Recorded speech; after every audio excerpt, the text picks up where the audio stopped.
Hello and welcome to another edition of Quick Tips with Kim. Today I wanted to cover how to do a different kind of search using your mobile device.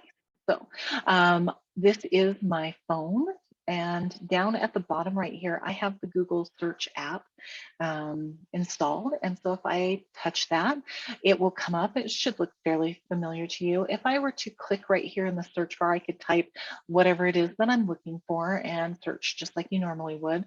Another thing is there's this microphone right here, and if you wanted to do a voice search, you could certainly do that. And those are on the rise. I think as people get more used to the AI and their Siris and their Alexas and everything, the voice searches are increasing. So the other thing though, if you've ever wondered what this icon is, it actually is called Google Lens, and it's a visual search.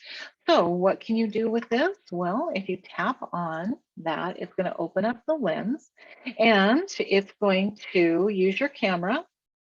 And I'm going to do a search result. And as I kind of scroll through here, I'm like, oh, look at that's interesting. What is this on Amazon? I'll go look, and a unifying receiver for a keyboard and mouse. Okay. Logitech. Oh, it's a Logitech mouse, the M705. Oh, okay. So this guy has been in my laptop for I don't know how long. I don't know. I didn't know where the mouse was that went to it.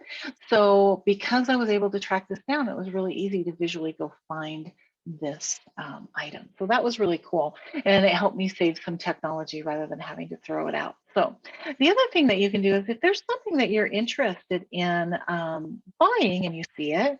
So right here, I got this cute little baby Yoda from The Mandalorian. And so I'm going to go ahead and search for this little person. So you can actually see the different versions of this and all kinds of things that are available, and you can see the pricing and stuff. So, if you see a cute pair of shoes or a sweater or something out and about that you're interested in purchasing, this is a great way to find out where it came from or to try to find it online. So anyhow, I hope this helps. Give us a thumbs up, give us a follow, drop us a comment, and thanks for tuning in.